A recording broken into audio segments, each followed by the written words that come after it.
नमस्कार मंडळी, श्री स्वामी समर्थ. निर्जला एकादशी ही सर्व एकादशीपैकी सर्वात महत्त्वाची आणि पुण्यकाळ देणारी एकादशी मानली जाते. ज्येष्ठ महिन्याच्या शुक्ल पक्षाच्या या एकादशीला पाणी न पिता म्हणजे निर्जल राहून उपवास केला जातो. या दिवशी पाणी पिणे निश्चित असल्याने तिला निर्जला एकादशी म्हटलं जातं. हा उपवास कठीण असून इतर एकादशीपेक्षा सर्वात महत्त्वाचा आणि विशेष मानला जातो. वर्षभर येणाऱ्या 24 एकादशीच्या समतुल्य पुण्य केवळ या व्रतांचे पालन केल्याने प्राप्त होते. याला भीमसेन एकादशी असे देखील म्हटलं जातं. या दिवशी भक्त उपवास करतात आणि भगवान विष्णूंची प्रार्थना व पूजा करतात आणि त्याच प्रकारे आशीर्वाद त्यांचा घेतात. चला तर मग जाणून घेऊया की यंदा निर्जला एकादशीचा उपवास कधी केला जाईल. या दिवशी कोणत्या नियमांचं पालन करावं. हिंदू पंचांगानुसार ज्येष्ठ महिन्यातील शुक्ल पक्षातील एकादशीला निर्जला एकादशीचं व्रत केलं जातं. यंदा एकादशी तिथी बुधवार 24 जून रोजी संध्याकाळी 6:13 सुरू होत आहे आणि गुरुवारी 25 जून रोजी रात्री 8:10 संपेल. अशा परिस्थितीत उदय तिथीनुसार 25 जून 2026 रोजी निर्जला एकादशी साजरी केली जाईल. निर्जला एकादशीच्या दिवशी निर्जल राहून व्रत करणे सर्वोत्तम मानले जाते. उपवासाचा व पूजेचा शुभ मुहूर्त सकाळी 5:41 पासून ते 8:25 पर्यंत असेल. पौराणिक कथेनुसार 5 पांडवांपैकी भीम हा सर्वात भुकेला होता असं मानलं जातं. त्यांना उपाशी राहणं अशक्य होतं. अशा परिस्थितीत त्यांची इच्छा असली तरी तो उपवास करू शकत नव्हता.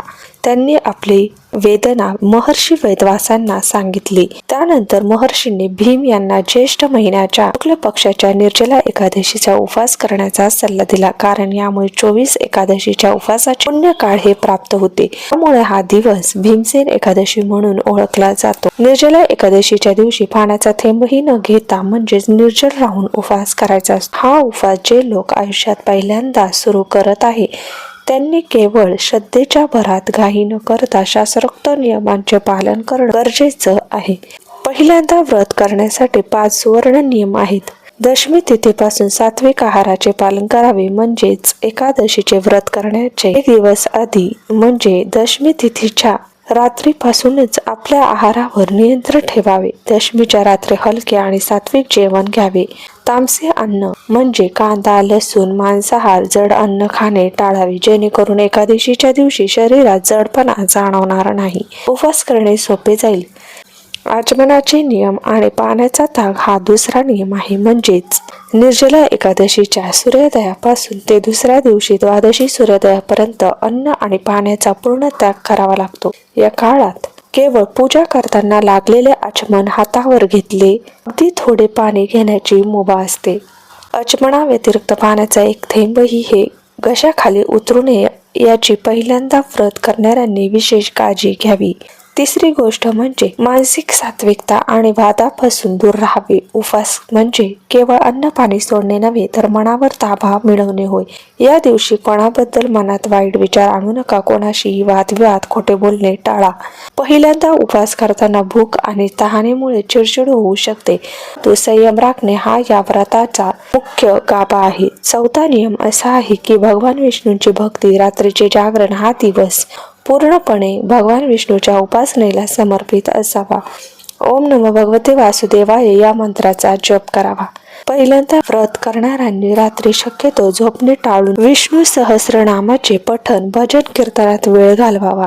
रात्रीचे जागरण केल्याने या व्रताचे पुण्य हे दुप्पट होते. 5वा दिवस असा द्वादशीला योग्य विधीने पारण करावे. दुसऱ्या दिवशी म्हणजे द्वादशी तिथीला सूर्योदयानंतर पूजा करून उपवास सोडावा. याला म्हणतात पारण म्हणतात. उपवास सोडताना थेट जड अन्न खाऊ नये. पहिल्यांदा विष्णू देवाच्या चरणाचे तीर्थ, लिंबू पाणी, नारळ पाणी पिऊन उपवास सोडावा आणि त्यानंतर सात्विक अन्न घ्यावे. जर पहिल्यांदा हे व्रत करणार असाल तर तुम्हाला आरोग्याच्या काही समस्या असतील, जसं की मधुमेह, उच्च रक्तदाब, इतर आजार असतील तर पूर्णपणे निर्जल उपवास करणे ऐवजी फलाहार, पाणी पिऊन उपवास करावा. वास्तू आणि धर्मशास्त्रात आरोग्याला प्रथम प्राधान्य दिलं गेलं आहे. पाण्याचा थेंबही न घेता दिवसभर उपवास करायचा आहे. दुसऱ्या दिवशी सूर्योदयानंतर पाणी ग्रहण करून उपवास सोडायचा आहे. उपवास सोडण्यापूर्वी सूर्याला अर्घ्य द्यावे. त्यासोबतच आपण सकाळी देवाची पूजा करायची आहे. देवाला नैवेद्य दाखवायचा आहे, तुळशी पत्र व्हायचं आहे आणि त्यानंतरच आपण पाणी ग्रहण करून उपवास सोडायचा. अशा प्रकारे निर्जला एकादशीचा उपवास हा करायचा आहे. धन्यवाद.